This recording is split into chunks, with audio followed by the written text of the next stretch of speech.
Hi everyone, welcome to Pretty Paper. I'm Miss Julia, and today we're going to be doing our last project, our 3D paper sculptures. For this project, you will need your construction paper, your scissors, and then your tape or your glue, whichever one you would prefer to use for sticking your bits of paper to your background paper. I'm also going to have the instructions, the paper instructions out so that you can see all of the different types of shapes that I'm making. You can pause the video here and go gather your supplies.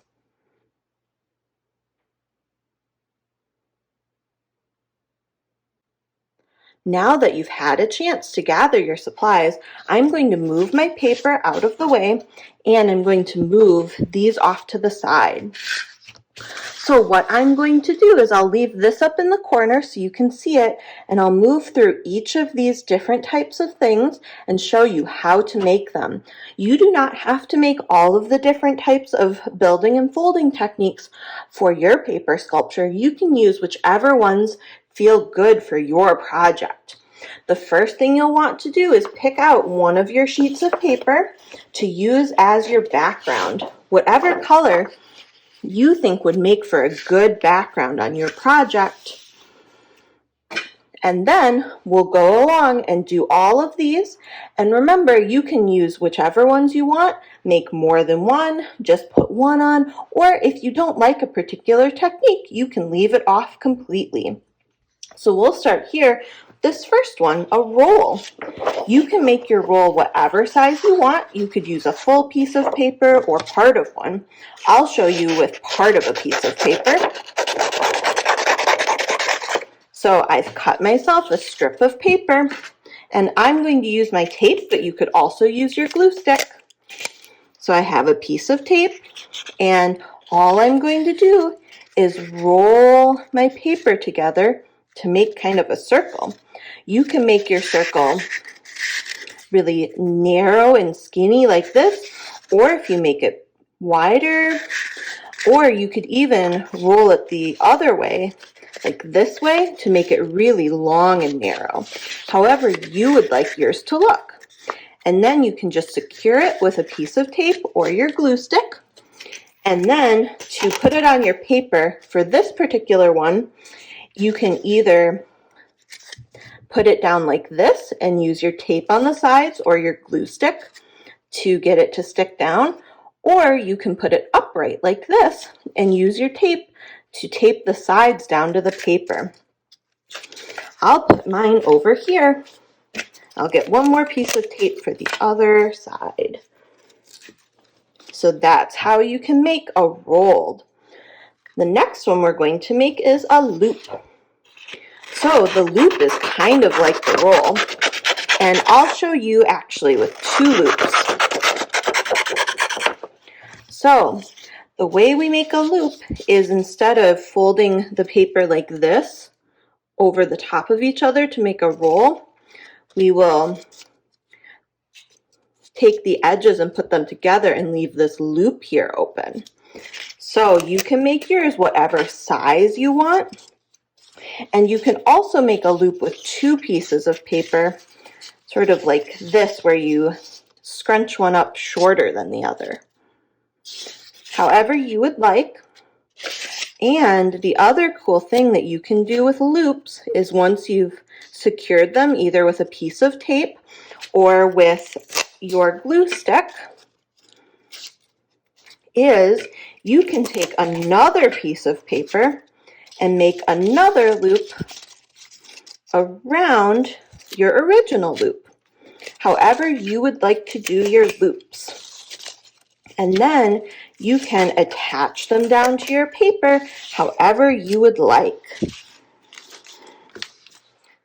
The next one I'm going to show you is some fringe. So I'll show you two different fringe techniques with some little pieces of paper here. So to make your fringe, start out with the size of paper that you want and use your scissors to carefully cut about halfway up. You can leave your fringe like this and use your hands or like a glue stick or your pencil to gently roll your fringe around like this so that the fringe kind of sticks up like that. Or you can turn your fringe into a roll.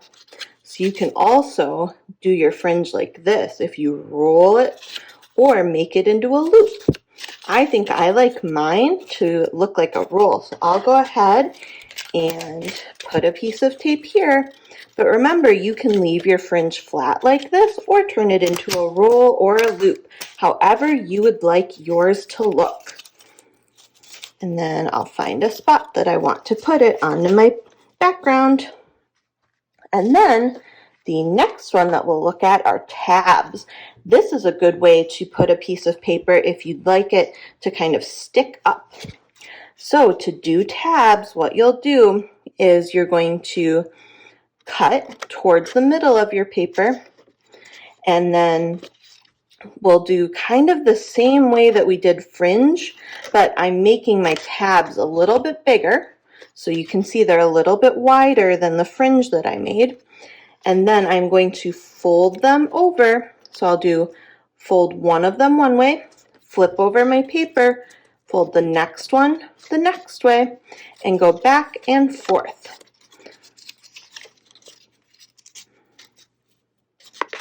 So there's my tabs. And then you can use either your glue stick or your tape, and you can either glue or tape your tabs down to your paper. I'm going to use my glue for this one, and I'll put glue on this side of my tabs like that. Put my cap back on my glue stick, and then I can find a spot that I'd like to place this down. I'll place the glue side of my tabs down, and I can use my fingers and press my tabs down so that they're into the shape that I want. I think I didn't get enough glue on a few of these, so I can also use some tape to help keep them down.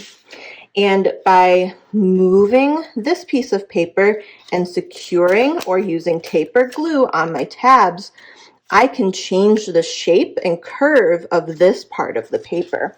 That looks pretty cool. The next thing I'll do is a curl. So for a curl, you'll want another piece of paper,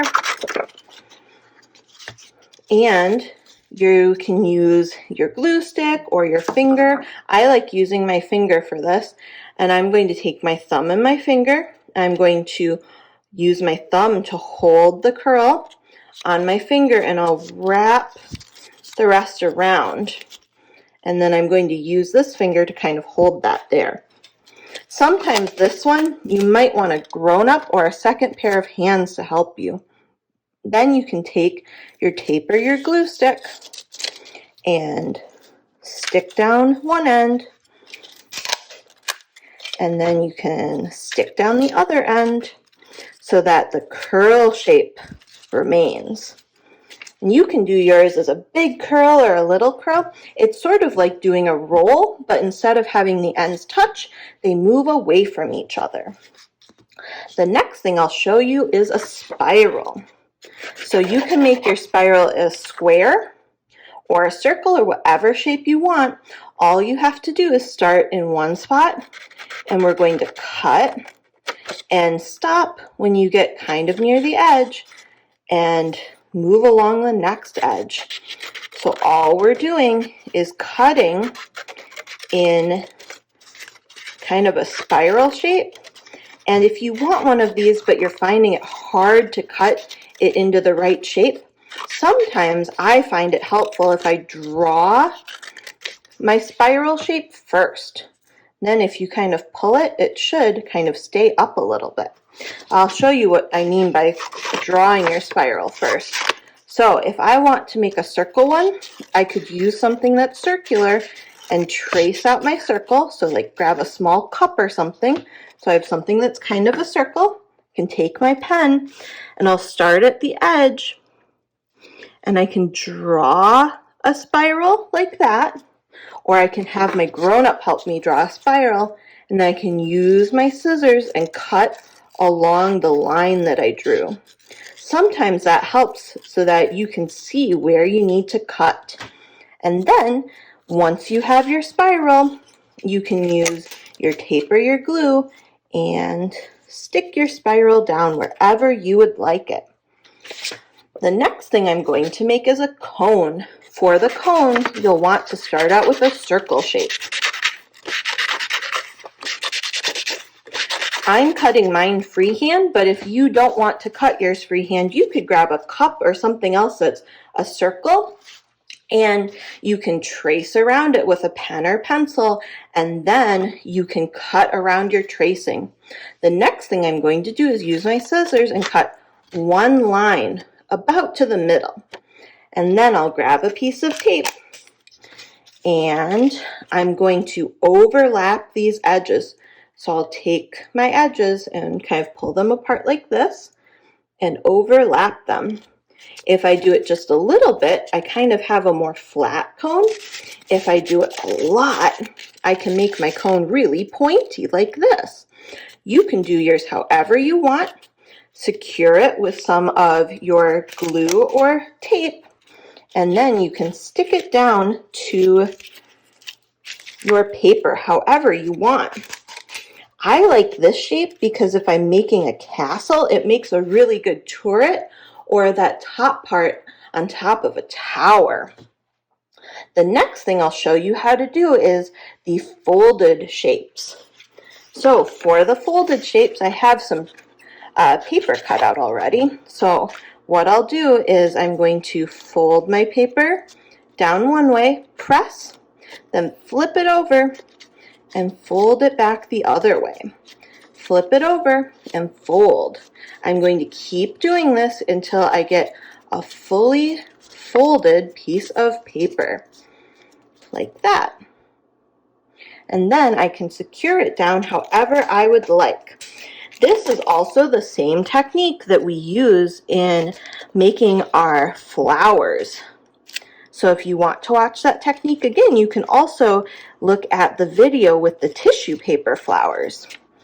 And another way you can do this too is if you want one that's more like this, well, that's a fan shape, you can fold it in half first, like that, and then we'll go kind of back and forth, but we'll use the fold part here as our middle line. So we'll kind of just go back and forth, but on a diagonal. And sometimes it helps if you make yours into more of a circle shape before you do that. But that's kind of the same shape like that. My paper is a little bit too small for it. But you can also fold on the diagonal. You can see my diagonal folds instead of straight folds. The next thing is a fold and cut. So for this one, you can take a piece of paper, fold it in half, and then along this cut one, you can cut out a shape. This kind of reminds me of what I do when I make snowflakes out of paper or out of a coffee filter. So I make sure to leave some of my folded edge, but I can cut whatever shape I want out of the middle part, and then I can stick it down to my paper.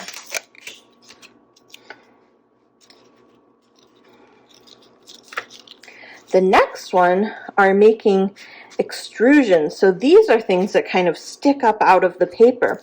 We've already made one like this. It's a roll that sticks up straight out of the paper, like how I made this fringe, but you can make them in whatever shape you want. The easiest thing I find is start with a roll.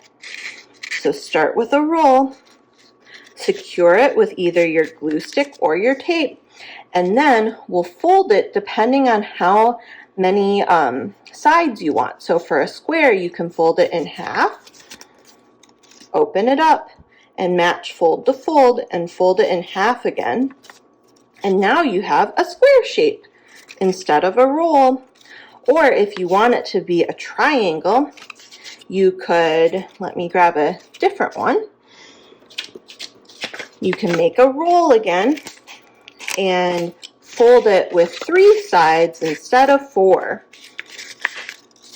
So you can kind of just use your thumbs and place them together, and then use the other 2 bits where your fingers are. You can see how it's starting to kind of make itself into a triangle.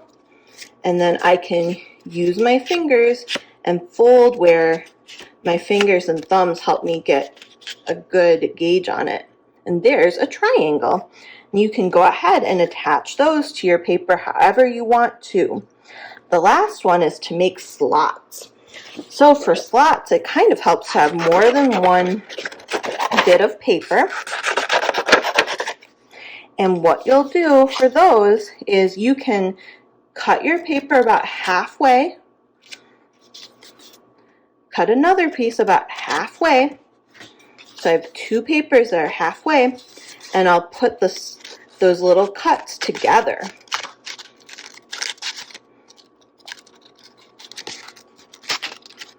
And now I have 2 pieces of paper that are slotted together. And you can make as many or as little of those as you want. And you can also do the same sort of things with your rolls or any other shape that you have as well. So if you do a roll, if you do 2 rolls, you'll need 2 slots or 2 cuts to be able to do your slotting together. So I'll cut one about here. I'll pick one maybe about there. And then what I like to do is kind of stick them together so I can have kind of an idea, use my pen or a pencil, and just kind of mark where I want those slots to be. And then I can use my scissors and cut, and then I can slot them together. Oh, I had them backwards. There we go. So match up the 2 slot lines there and here.